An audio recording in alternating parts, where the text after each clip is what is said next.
Halo semuanya, dan langsung aja kita mulai pembahasan kali ini. Kita bakal bedah sebuah kisah epik.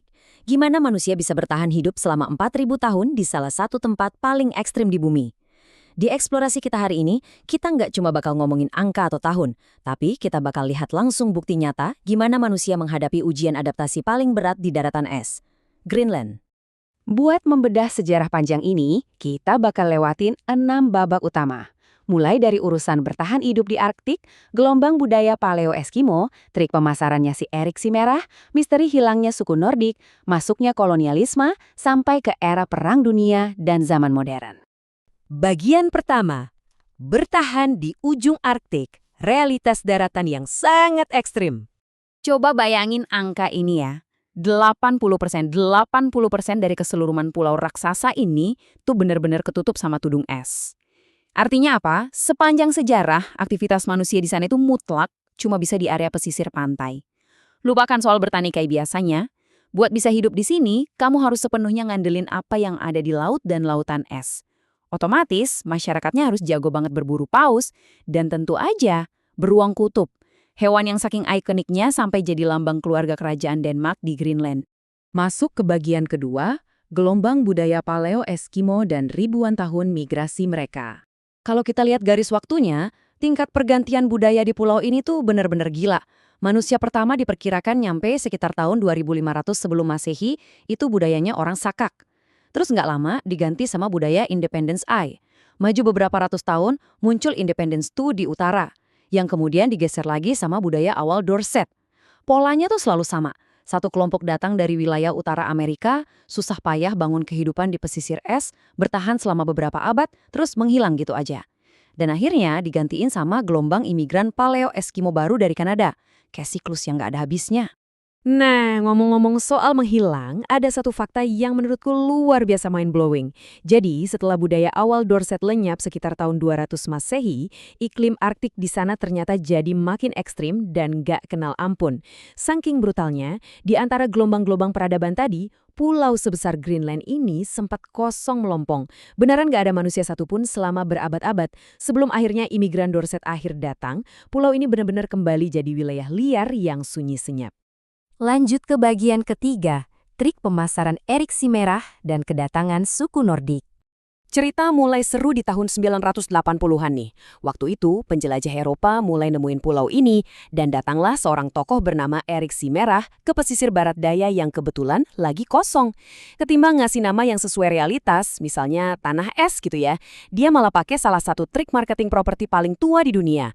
Dia namain tempat ini Greenland alias tanah hijau. Logikanya simple banget dan ini bahkan dicatat di sejarah loh. Dia mikir orang-orang bakal lebih gampang dibujuk buat pindah kalau nama tempatnya kedengeran bagus dan subur. Dan tebak, trik ini sukses besar narik para pemukim dari Islandia buat datang. Sekarang kita masuk ke bagian keempat, misteri kepunahan suku Nordik di tengah zaman es kecil. Alam jelas gak peduli sama nama tempat yang bagus tadi.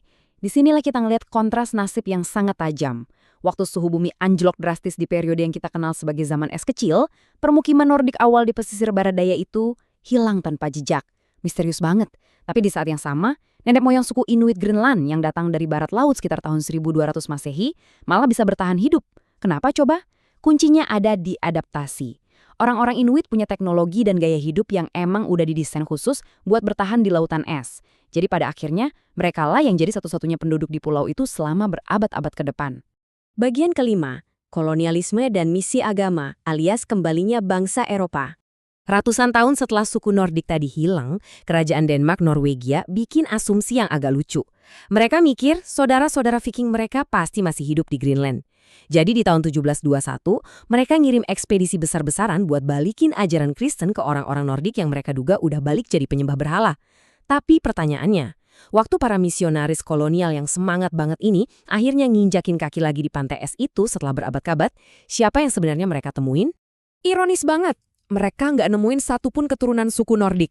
Nol besar. Semuanya udah lama musnah. Tapi alih-alih balik kanan pulang, ekspedisi ini langsung putar otak. Ya udah, mereka akhirnya membaptis penduduk lokal Inuit yang ada di sana. Dan bisa ditebak, niat yang awalnya keagamaan dengan cepat banget berubah jadi urusan bisnis. Denmark Norwegia langsung ngebangun koloni perdagangan di sepanjang pesisir, nerapin monopoli dagang yang ketat, dan secara sepihak mengklaim hak kedaulatan mutlak atas seluruh wilayah itu. Dan ini bawa kita ke bagian terakhir, bagian ke-6, Perang Dunia hingga era modern, dan pergeseran geopolitik yang sangat cepat. Abad ke-20 benar-benar ngerubah wajah Greenland secara total. Semuanya dipicu waktu Perang Dunia Kedua pecah.